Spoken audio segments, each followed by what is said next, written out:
AIMIM chief Asaduddin Owaisi ने एक बयान दिया जिससे पूरे देश में बवाल मच गया। उन्होंने कहा कि पीएम मोदी हर वो काम कर रहे हैं जो एक वक्त एडोल्फ हिटलर कर रहे थे। ओवैसी के इस बयान के बाद बीजेपी के नेताओं ने ओवैसी की निंदा की और उन्हें सही इतिहास पढ़ने की नसीहत दी। ऐसे में सवाल उठता है कि क्या पीएम मोदी की तुलना उस इंसान से सही है जिसकी वजह से दूसरा विश्व युद्ध हुआ? क्या पीएम की तुलना उस व्यक्ति से सही है जिसने लाखों यहूदियों की जान ले ली और बूढ़े और अपंग लोगों को गैस चैम्बर में डालकर मार दिया? चर्चा आज इसी मुद्दे पर करेंगे। हमारे साथ एक बड़ा गेस्ट पैनल है। सबसे पहले परिचय करवा दूं, दानिश कुरैशी जी हमारे साथ जुड़े हुए हैं, प्रवक्ता हैं AIMIM के। डॉक्टर अनिल गुप्ता जी हमारे साथ हैं, प्रवक्ता हैं बीजेपी के। ज़ेबा खान जी हमारे साथ हैं, प्रवक्ता हैं कांग्रेस की। साथ ही राजलक्ष्मी जी हमारे साथ हैं, राजनीतिक विश्लेषक हैं। दानिश जी, हिटलर के दौर में बोलने की आजादी थी, हिटलर के दौर में बोलने की आजादी थी, हिटलर के दौर में जी बोलने की आजादी थी। नहीं, तो क्या बोलने की आजादी है? मुझे बताइए, तो क्या बोलने की आजादी है? सर, आप नेशनल मीडिया पे खुल करके बात रख रहे हैं, आपके पार्टी के प्रमुख मीडिया के सामने खुल करके अपनी बात रख रहे हैं, उन्हें हिटलर बता रहे हैं, तो ये बोलने की आजादी नहीं है। राजलक्ष्मी जी, समझना ये चाहेंगे, जिस तरीके से असदुद्दीन ओवैसी ये कहते हैं कि वर्तमान परिस्थिति में हिंदुस्तान में मुसलमानों की वही हालत है जो एक समय हिटलर के जमाने में यहूदियों की हुआ करती थी। और अनिल जी को आपने सुना होगा कि ऐसा लग रहा है कि राजनीतिक जमीन खिसक रही है ओवैसी साहब की, इस वजह से इस तरीके के बयान दे रहे हैं। क्या वाकई में जो माधवी लता से उन्हें टक्कर मिल रही है हैदराबाद में, उसके बाद ये स्थितियां बनी हैं?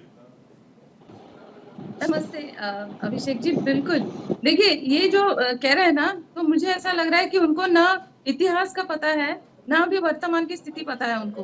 तो क्योंकि जो हिटलर ने जो किया था और जो यहूदियों के साथ में जो हुआ था, वो आप सोचिए कि मतलब वो इस तरीके का उन पे जुल्म हुआ था कि आप मतलब जो गैस चेम्बर्स की बात कर रहे हैं, जो कंसंट्रेशन कैंप्स की बात कर रहे हैं, ये सब जो है ना, ये बहुत ही एक्सट्रीम विषय है। और बड़ी अचरज की बात है, जो आज सबसे ज्यादा संघर्ष जो हो रहा है यहूदियों और मुसलमानों के बीच, आज वो वही यहूदियों की बात कर रहे हैं। तो देखिए, ऐसा है कि जो सबसे बड़ा जो टक्कर उनको मिल रहा है ना AIMIM को, और मुझे एक्चुअली ये इस बात की भी दिक्कत है कि उन्होंने अपने नाम में ये मतलब साफ जैसे घोषणा कर दिया कि उनका केवल और केवल एक ही समुदाय के साथ में उनका सपोर्ट है, या उनका जो है वो उनके रक्षा के लिए है।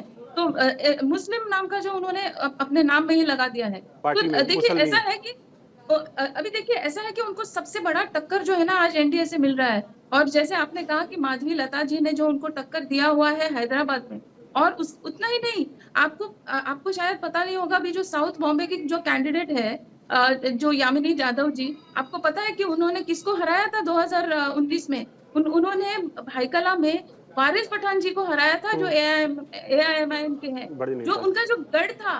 तो देखिए, अपने अपने गढ़ में वो अभी आज सेफ नहीं ना महसूस कर रहे हैं, इसीलिए वो उंगली उठा रहे हैं NDA के ऊपर। लेकिन देखिए, ऐसा और चीज है, राजलक्ष्मी जी, हम सभी जानते हैं कि कितने पढ़े लिखे हैं ओवैसी साहब।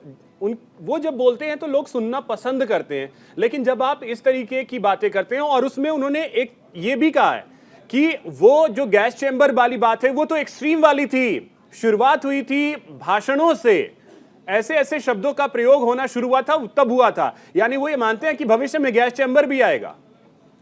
जी देखिए, अभी मैं एक विषय आपको बताना चाहती हूँ कि उन्होंने इतने वर्षों तक क्या रक्षा की है अपने खुद के समुदाय की, जो उन्होंने खुद के नाम में वो एक लगा दिया है नाम, बस केवल। उन्होंने कुछ किया नहीं उनके लिए, उनकी महिलाओं के लिए क्या किया है? आज उनको टक्कर क्यों मिल रही है? क्योंकि अभी ये जो जिन महिलाओं की मैंने बात की, माधवी लता जी हो या यामिनी जाधव जी हो, उन्होंने उन महिलाओं की सुरक्षा के लिए देखा, उन्होंने उनके युवाओं के लिए देखा। तो इसीलिए वो आज इतना बड़ा टक्कर दे पा रही है इतने दिग्गज नेताओं को AIMIM के। तो उन्होंने देखिए, अभी ये जो बात कर रहे हैं कॉन्सेंट्रेशन कैंप की, हेट स्पीच की, कहीं पे भी मोदी जी ने ये नहीं कहा कि हमको मुसलमान नहीं चाहिए। देखिए, ये कहना कि हमें सबका साथ सबका विकास चाहिए, और ये कहना कि हम मुसलमानों का केवल अपीजमेंट नहीं चाहते, हम सबके लिए करेंगे जो भी है वो। तो जब आप सिलेंडर बांटेंगे तो ये नहीं देखेंगे कि आप हिंदू के लिए दे रहे हैं या मुसलमानों के लिए। लेकिन जब कोई कहता है कि मतलब वो जब कहते हैं कि हम मुसलमानों के इंटरेस्ट को हम सुरक्षित रखेंगे, तो उसमें आप अपीजमेंट देख रहे हैं। तो उसमें ठीक ये है जो है दानिश जी, इसके आप क्या है आपकी पार्टी के नाम में ही मुसलमान है और सामने वाली पार्टी अगर ये कह रही है कि हम सबके लिए काम करेंगे तो वो सेक्युलर नहीं होते, लेकिन आप सिर्फ एक पर्टिकुलर धर्म की बात करते हैं तो आप सेक्युलर हैं।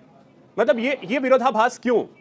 बैरिस्टर असदुद्दीन ओवैसी साहब जो है अपनी पार्टी बिल्कुल खुली जो कहते हैं वो करते हैं, लेकिन आप भारत के नाम पर भारतीय जनता पार्टी के नाम की रजिस्टर करा के और देश के अंदर में अराजक राजनीति करने के लिए बाबरी मस्जिद जैसी मस्जिद को मूवमेंट के नाम पर निशाना बनाते हैं, ढाते हैं। सुप्रीम कोर्ट में जब हलफनामा फाइल होता है केंद्र सरकार का कि हम सुरक्षा करेंगे, उसके बावजूद भी वो पार्टी जाके वहां मस्जिद ढा देती है। उसके बाद सुप्रीम कोर्ट उनको ये कहता है कि जो किया वो गलत किया और इन लोगों ने जो ढाई है गलत, ये तरीका गलत है। उसके बावजूद भी सवाल वो ये कहते हैं कि मुस्लिम पार्टी के नाम से पार्टी रजिस्टर है। तो मुझे लगता है कि दानिश जी, देश में बाबरी मस्जिद की जरूरत है क्या?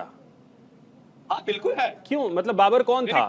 बाबर कौन था? नहीं, डिग्निटी के लिए मस्जिद होने चाहिए, मस्जिद होने चाहिए। बाबर के नाम पे क्यों? बाबर हमारा कौन था?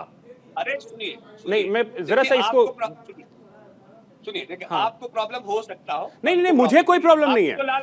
मस्जिद हो, हमारे मुस्लिम भाइयों के लिए मस्जिद हो, बिल्कुल हो, लेकिन एपीजे अब्दुल कलाम के नाम पे हो। नहीं, ये संविधान सही है, संविधान अपनी जगह पे होना चाहिए, वो है अपनी जगह पे है।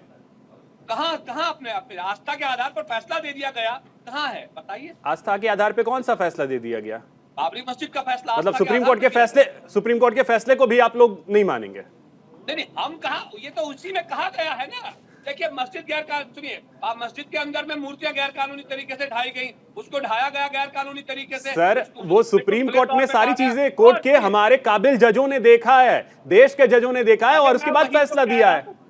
ये सुप्रीम कोर्ट ने जो कुछ भी कहा, मैं उन्हीं चीजों की बात कर रहा हूँ, तथ्य और सत्य की बात कर रहा हूँ। वो किया, ऐसे कर दिया, वैसे कर दिया। पहले ये तो बताए 2014 में जब सत्ता में आने के लिए जो वादे जनता के सामने किए थे, उन वादों के बारे में क्या ख्याल है?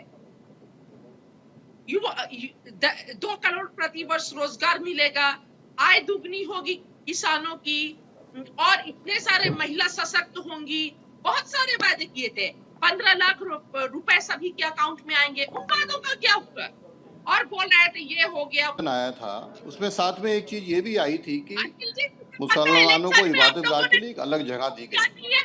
ये दोनों जरा एक चीज मुझे बता दें, जो जगह दी गई अयोध्या के अंदर ही वो डेवलप हो जगह, उसके लिए आज तक ओवैसी जी ने, दानिश जी ने, जेबा जी ने क्या काम किया, दानिश ये नहीं बता सकते क्योंकि इनको उस चीज की परवाह नहीं है। मेरी बात पूरी के बीच में नहीं बोला था, कुछ तो तमीज रखिए। जेबा जी प्लीज सुन लीजिए, जेबा जी प्लीज सुन लीजिए।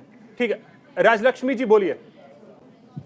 अभिषेक जी, मुझे ऐसा लग रहा है कि कम से कम जेबा जी को ऐसा तो नहीं लग रहा है कि इस देश का कोई मुसलमान खतरे में है, क्योंकि वो अभी तक जो उन्होंने बात की, ऐसे वही कोई एक स्पेसिफिक पॉइंट पे उन्होंने कुछ बात ही नहीं किया है। आपके किसी भी सवाल का उन्होंने जवाब भी नहीं दिया है। और अभी ये जो राम मंदिर की बात कर रहे हैं, जो बाबरी मस्जिद गिराने की बात कर रहे थे दानिश जी, तो आप ये इस बात को भूल गए हैं कि जो हैदराबाद में उन्होंने 2 मस्जिद गिरा दिए ओवैसी जी के परमिशन के साथ में, क्योंकि उनको वहां पर सेक्रेटेरिएट बनाना था। तो वो उसके लिए वो ठीक है, मतलब उसको अलग जगह पे वो बना सकते हैं। मतलब उनके हिसाब से वो जो जिस मस्जिद के बारे में कोई जानता नहीं है या उधर कोई एक्चुअली कोई ऐसे हिस्टोरिक इंपॉर्टेंस की कोई विषय भी नहीं है, वो आप मस्जिद उसको हटा सकते हैं और वहां पर आप सेक्रेटेरिएट बना सकते हैं। लेकिन राम जन्मभूमि, उस पर जो बनी एक मस्जिद है, उसको अगर आप उसकी जगह पर आप अगर राम मंदिर बनाते हैं और उसकी जगह आप अगर भारत का सबसे बड़ा अगर मस्जिद कहीं पास में अगर बना सकते हैं, तो उसमें उनको दिक्कत है। वो भी सुप्रीम कोर्ट के निर्देश से ये सब हो रहा है, उसमें उनको दिक्कत है। इसमें कहां पर मुसलमानों को क्या नुकसान हुआ ये किसी को नहीं पता, क्योंकि ये उनको सबसे बड़ा जो मस्जिद है वो बन के मिल रहा है अयोध्या के पास में। लेकिन उन्होंने आज तक कोई भी ऐसा देखा जाए तो न युवाओं की शिक्षा के लिए कोई काम किया है, न महिलाओं के कोई विषय के लिए काम किया है। अभी ये जो बात कर रहे हैं वो केवल और केवल मंदिर, मस्जिद और ऐसे ही विषय पे बात कर रहे हैं वो। देखिए वो इन्होंने जो एक्चुअली है क्या ना उन्होंने राजन जो लक्ष्मी किए जी, हैं, हमारे यहाँ सियासत बड़ी सहूलियत वाली चलती है, हमें जो सहूलियत देगा हम उस हिसाब से चलेंगे, ये एक बड़ी सच्चाई है। बिल्कुल बिल्कुल। देखिए अगर महिलाओं के अगर उन्होंने 3 तलाक, वो इंस्टेंट 3 तलाक के विषय में इन्होंने कैसे भ्रमित कर दिया लोगों को कि आप तलाक नहीं दे पाएंगे। ऐसा तो नहीं था सुप्रीम कोर्ट में, ऐसा था कि आप बिल्कुल। व्हाट्सएप पे, एसएमएस पे या फिर आप फोन पे नहीं बोल सकते कि तलाक तलाक तलाक करके कोई महिला को आप तलाक नहीं दे सकते, आपको ठीक है। बकायदा ठीक तरीके से देना होगा। लेकिन इस विषय में कैसे भ्रमित कर दिया लोगों को। ठीक अगर है, सीए के आखिर विषय में अब जहाँ जल्दी पर- से दानिश जी जहाँ आपसे पर ये पीड़ित समझते लोगों हुए को, कि क्या वाकई में नागरिक हिटलर वाला दौर है, या कम से नागरिक कम ऐसे बयानों से पार्टियों को बचना चाहिए? अच्छा, देश के प्रधानमंत्री ये कहें कि हिंदू बहनों के गले से मंगलसूत्र छीन के दानिश कुरैशी जैसे मुसलमानों को दे देना चाहिए, वो बयान अच्छा है, या वो बयान बराबर है, या वो बयान देश के हित से है, या वो बयान देश के फलाही के लिए है? लेकिन अगर बैरिस्टर दानिश जी उसमें प्रधानमंत्री ने बोला घुसपैठिए को, घुसपैठिया कौन है? नहीं, मैं तो नहीं हूँ आप इस देश के सम्मानित नागरिक हैं और जितना अधिकार आपका उतना अधिकार मेरा, उतना अधिकार देश के प्रधानमंत्री का। आप कहां से घुसपैठिए हो गए सर? सर वक्त इतना ही है मेरे साथ, मेरे पास। बहुत शुक्रिया आप सभी का हमारे साथ जुड़ने के लिए और इस चर्चा में शामिल होने के लिए। फिलहाल इतना ही, नमस्कार।